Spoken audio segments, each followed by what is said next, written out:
فرحته هلا بجوار أحبتنا حلا نلبس فيه أجمل حلة نسمته تروينا بهجة تكبيرات العيد سمعنا. السلام عليكم ورحمه الله وبركاته. اهلا يا بنات، عاملين ايه؟ يا رب تكونوا بخير. النهارده بقى فيديو جديد وروتين جديد ان شاء الله يعجبكم. بس قبل ما ابدا الفيديو حابه اقولك لو انت اول مره تشوفي قناتي وعجبتك يا ريت تشتركي فيها وتفعلي الجرس على الكل عشان يوصلك كل فيديو جديد انا بنزله، وكمان تخشي تكتبي لي كومنت حلو كده عشان اعرف ان انت جديده واخش ارحب بيكي. يلا بقى نبدا الفيديو ونسمي الله ونصلي على الرسول. اللهم صل وسلم وبارك على سيدنا محمد. النهارده بقى هنبدا تجهيزات العيد بقى، كل سنه وانتم طيبين. احنا بقى بنيجي عند اخر اسبوع واخر 10 ايام قبل رمضان، قبل العيد سوري. نبدأ بقى نجهز بقى للعيد ونشوف بقى الشقة بتاعتنا محتاجة ايه. كل واحدة عارفة هي بتعمل ايه في شقتها قبل العيد. في ناس بتعمل شقتها قبل رمضان ويبقى توضيب بس خفيف كده قبل العيد، وفي ناس بتعملها كلها كده قبل العيد كده عشان الشقة كده تبقى بتنور. انا عملت معاكم قبل رمضان المطبخ بس، وما عملتش اي حاجة تاني في الشقة. هبدأ بقى امسك، كنت ناوية برضه امسك النيش قبل رمضان، بس الصراحه الوقت ما يعني سرقني كده، ولقيت الوقت بيجري وما لحقتش ودخل بقى علينا رمضان. فقلت بقى لا انا همسكه بقى قبل العيد ان شاء الله. انا بمسكه كل يعني على كل دخلة الصيف، يعني قبل العيد على طول. كل سنه بعمل كده، وممكن امسكه مره تانية في السنه قبل دخول الشتاء، بس مش دايما بصراحه. بس معظم الوقت بقى بعمله قبل رمضان او قبل العيد، يعني على دخلة الصيف. تمام. اول حاجه كده بس انا قلت اوريكم وانا بعمل ايه. الحافظه ديت اللي انا حطيتها ديت نقعتها في البانيو وكده. شفتوا بقى كانت الميه بتاعتها عامله ازاي، مطربه خالص.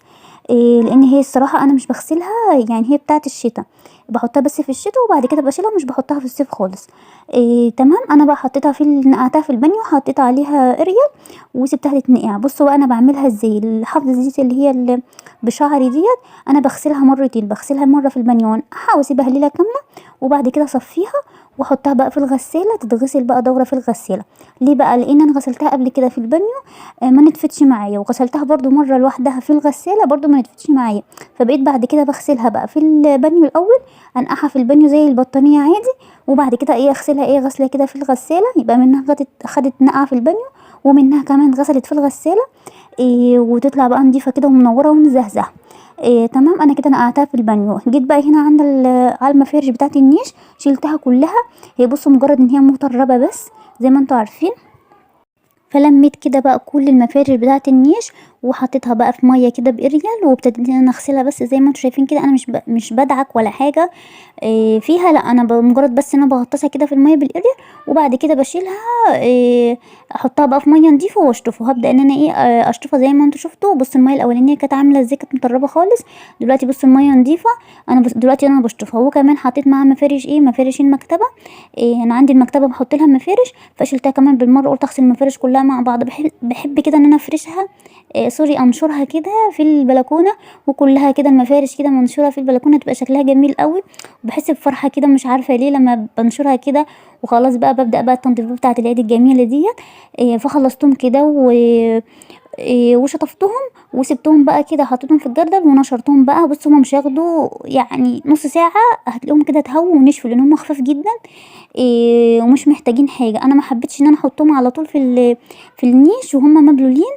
قلت لا يعني ينشفوا كده شويه عشان ما يلزقوش في الازاز ويبقى شكلهم مش لطيف. فقلت لا انا هنشفهم بس كده يشموا بس الهوا كده في البلكونه. خدت بس الحاجات اللي انا محتاجاها وباقي المفارش سبتها اللي انا مش محتاجاها سبتها. تمام. هبدا بقى في النيش معاكم.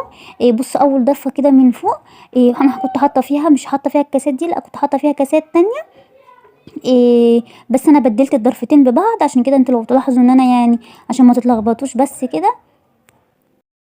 فنزلت الضرفتين اللي هما فوق بعض، نزلتهم مع بعض وغسلتهم، وبعدين سبتهم يتصفوا وبدلتهم بقى. تمام. الضفه بقى اللي بعد كده اللي هي بقى الطقم اللي انتوا شايفينه قدامكم دوت. شلتها برضو. انا على فكره في مقاطع كتير انا مسحتها وانا بعمل المونتاج دلوقتي. في حاجات كتير مسحتها لان انا بعمل النيش طبعا بقى يعني كله مرايه من قدام، مرايه على الجنب ومرايه من على اليمين.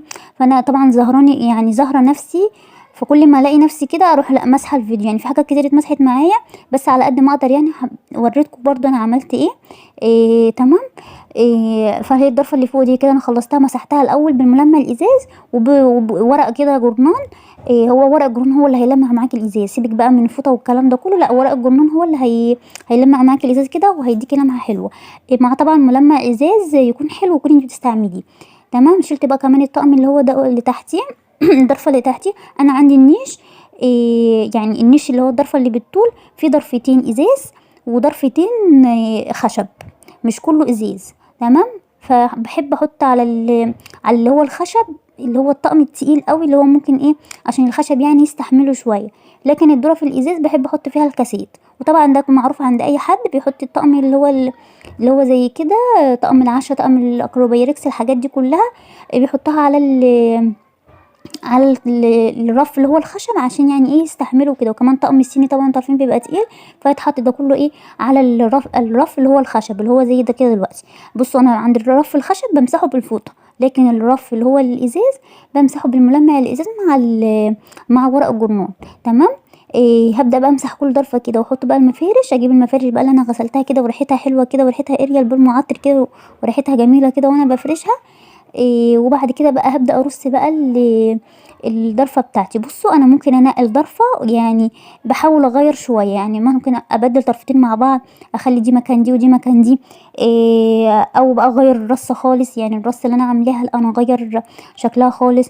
يعني اعملي تغيير كده، حس بتغيير. يعني من السنة للسنة احنا بنعمله من السنة للسنة، فحاولي يعني غيري فيه وكده. تمام. هبدأ بقى ارص الطقم ده بقى برضو معاكم. بص انا يعني بعد ما بعمل الرص ارجع اهدها تاني واقول لا انا كده مش عاجبني، لا انا هعملها كده لحد ما الاقي المنظر اللي انا اللي هو يعني شكله عاجبني وكده، وارسى عليه في الاخر واسيبه. انا برضه هعمل لكم جوله برضه في النيش في الاخر خالص، اخر ما اخلص، وهتشوفوا بقى الشكل النهائي بتاعه كله لما اخلصه خالص. تمام. بصوا انا النيش بعمله زي ما قلت لكم مره في السنه او مرتين، بس معظم الوقت بعمله مره واحده بس.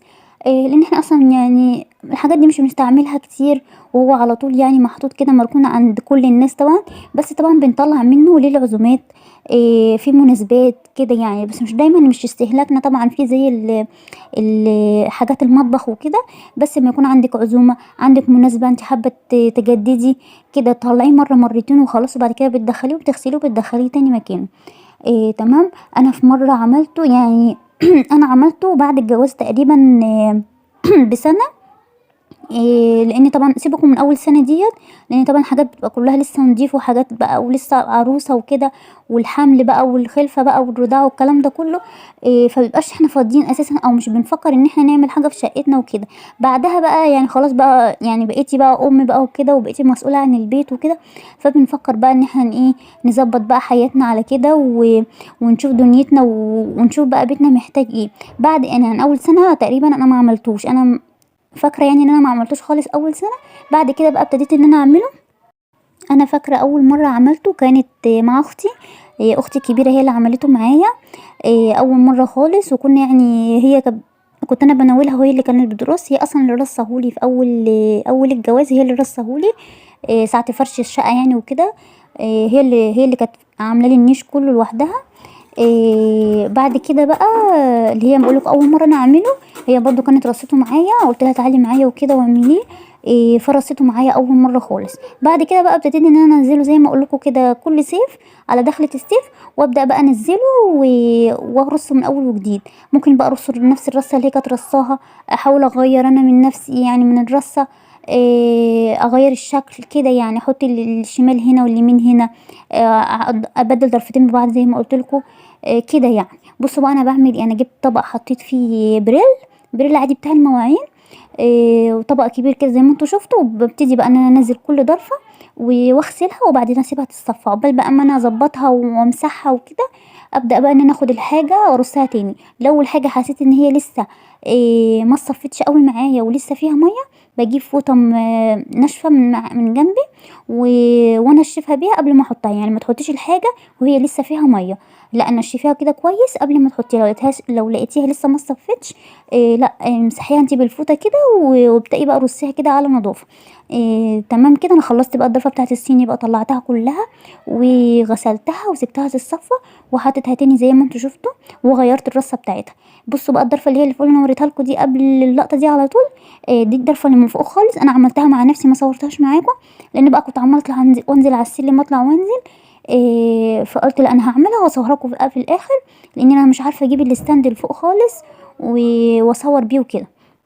فصورتها وعملتها يعني، وقصدي عملتها لوحدي وبعدين ايه صورها لكم في الاخر. بصوا بقى انا قبل ما ابدا اي حاجه، قبل ما ابدا في النيش من جوه، مسكته من فوق الاول، نفضته من فوق وعملته كده بالمقشه بتاعه الجروف الصغيره ديت. وبعد كده بقى حطيت كده عليه اللي هو الملمع الخشب، وغسلته كده مسحته يعني بالملمع الخشب وسيبته بقى كده. بس انا برضو ما عرفتش اصوره معاكم لان هو عالي وكنت واقفه على السلم، فما كنتش عارفه اتحكم قوي في التصوير. بس قلت يعني هقول لكم انا عملت ايه. يعني قبل ما ابدا من جوه انا بدات من فوق الاول، وزعفت كمان الحيطان اللي قبل ما اعمل اي حاجه. زعفت الحيطان كلها بتاعه الاوضه بتاعه الصاله ديت يعني قبل ما اعمل اي حاجه. وبعد ما زعفتها زي ما قلت لكم كده عملت فوق النيش، وبعد كده بقى نزلت على ضرفه في النيش كده اطلعها واغسل اللي فيها واسيبها تتصفى وابدا ارصها معاكم. تمام والله انا يعني ايه هو خلص يعني، هي كانت قرفته حلوه زي ما بيقولوا وخلص معايا يعني الحمد لله. بصوا بقى انا بقى الضرفه ديت بقى بتاعت اللي هو الطقم اللي هو اسمه ايه، الطقم اللي هو بتاع الرز واللبن والمهلبيه والحاجات ديت.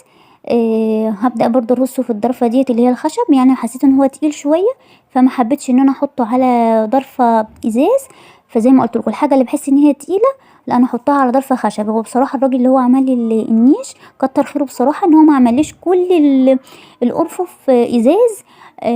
لا كده احسن يعني، عمل لي ضرفتين خشب. الضرفه طبعا الاساسي اللي هي اللي تحت دي اكيد خشب، ولا واللي فوقيها كمان عملها لي خشب عشان يعني الطقم اللي هو الصيني والطقم حاجات تقيله زي كده اخاف يعني ان هي تتحط يعني على الضرفه الازاز وكده زي ما انتوا عارفين تبقى تقيله على الازاز.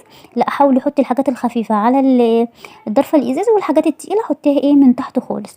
بصوا بقى منظر المفارش لما اتغسلت، بصوا بقت بتنور ازاي.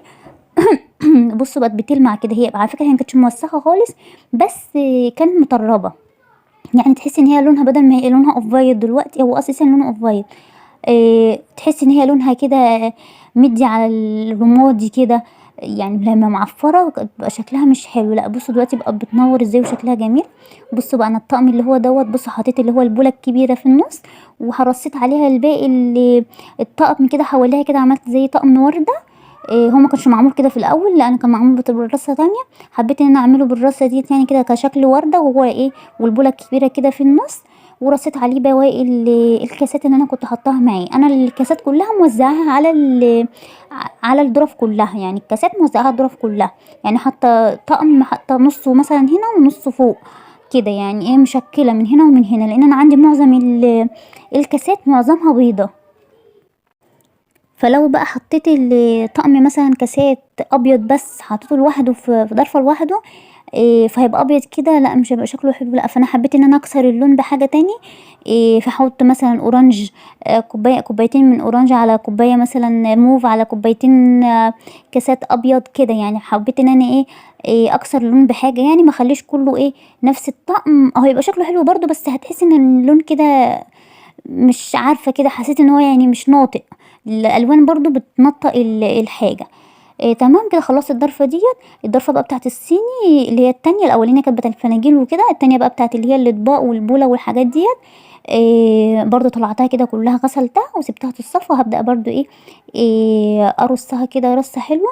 انا عندي النيش عامله له تلات ارفف فوق بعض، رف اللي هو الاولاني شفتوه بتاع الفناجيل والبراد والحاجات ديت، اللي تحتيه الاطباق والبوله وكده، واللي تحتيه اللي انتوا شايفينه تحته خالص انا لسه ما عملتهوش.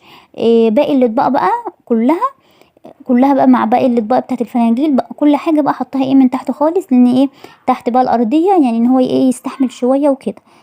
تمام. المفارش بقى انا يعني حبيت ان انا اقسمها. انا عندي نوعين مفارش، يعني انا مش حاطه نوع واحد بس في النيش، انا ماما جايبه لي يعني نوعين للمفارش. فحطيت اللي هو في الرف اللي هو بالطول في النص اللي هو المفرش دوت، والرفين التانيين حطيت فيهم اللي هو النوع المفرش التاني اللي انتوا شفتوه اللي هو لونه ميدل رمادي شويه، رصاصي شويه يعني، مش اللي هو الابيض دوت.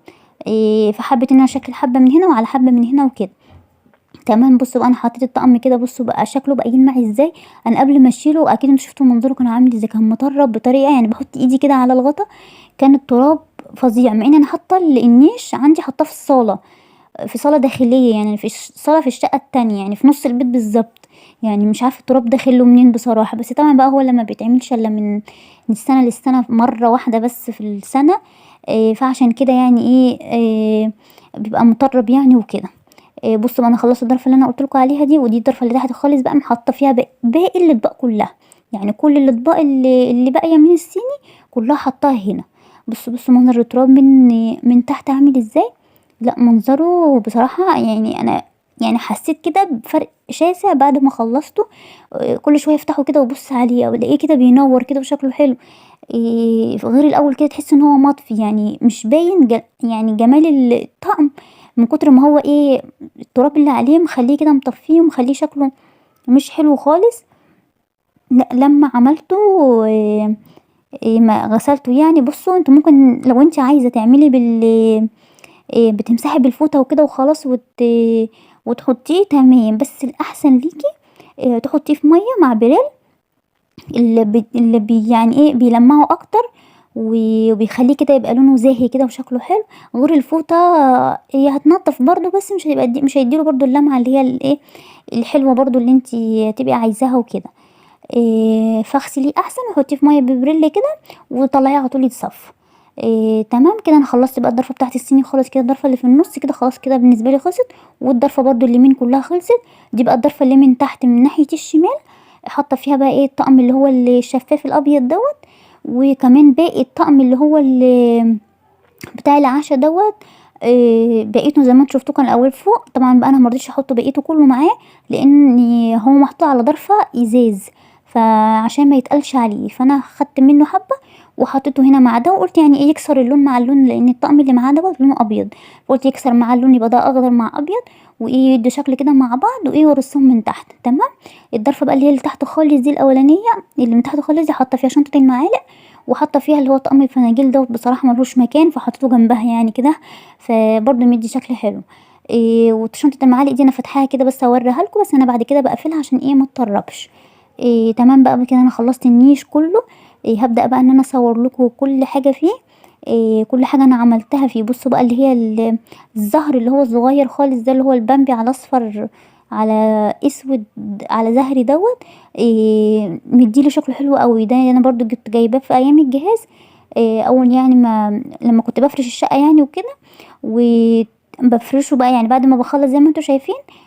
بحط حبه هنا جنب الكاسات وحبه جنب الطقم وكده، بيدي منظر حلو يعني زي اللي هو اسمه اللي هو الورد المجفف. الورد المجفف دوت اللي كانوا بيجيبوه زمان بيحطوه على النيش ويبقى ورد كده حوالين الطقم يدي منظر، هو حاجه زيه كده يعني كديكور كده جنبه ويدي شكل حلو برضو منظر حلو في النيش.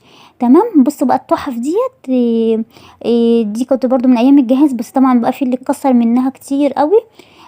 فبرضو بحط على كل ضرفه كده يعني تحفه كده من قدام برضو تدي منظر كده حلو ومنظر شيك. عايزه اقول لكم بقى انا عماله اصلا يعني بعمله سكت تقول انا عايزه اللعبه دي، انا عايزه اللعبه دي، انا عايزه الغرز ده، هي مسميه الغرز ده، انا عايزه الكور دي، انا عايزه العب دي، هي فاكراها لعبه. بس بص مدي منظر اساسا يعني تحس ان هو بينور كده الضرفه وبيديها كده منظر حلو قوي. تمام. دي بقى الضرفه اللي هي الاخيره خالص. جبتها لكم برضو انا بجيب لكم الضرفه من تحت لفوق عشان تشوفوا منظرها من تحت يعني لفوق. بصوا بقى دي المنظر اللي هو الطقم اللي هو اللي بقول لكم عليه بتاع الرز بلبن دوت، وطقم وفي بقى طقم اللي هو الكاسات مشكله بقى على حبه من هنا على حبه من هنا، ووراهم بقى الصواني كده. تمام. انا بعد ما خلصت بقى النيش كله خالص مسحت برضو بالازاز من بره خالص عشان برضو يديني لمعه كده حلوه واحس كده ان انا النظافه كده كملت كده وبقى كل حاجه بقى شكلها حلو. بعد ما خلصت خالص مسكت بقى النيش من بره كله ومسحته. تمام. انا حبيت ان انا بس اخلي الفيديو دوت للنيش بس، لان النيش كبير يعني وبياخد مني وقت. فما قدرتش ان انا اعمله في فيديو اقل من كده، فما حبيتش ان انا اعمل معاه حاجه تاني، لان الفيديو كده هيطول عليكم قوي قوي وهتملوا يعني. فقلت اخلي بس ده النهارده الفيديو بتاع النيش، وان شاء الله بقى الفيديوهات التانية نكمل بقى بقيه التنظيفات. ويلا بقى نتشجع مع بعض، ويعملوا كده معايا حاجه، وان شاء الله استنوا فيديو جديد. مع السلامه.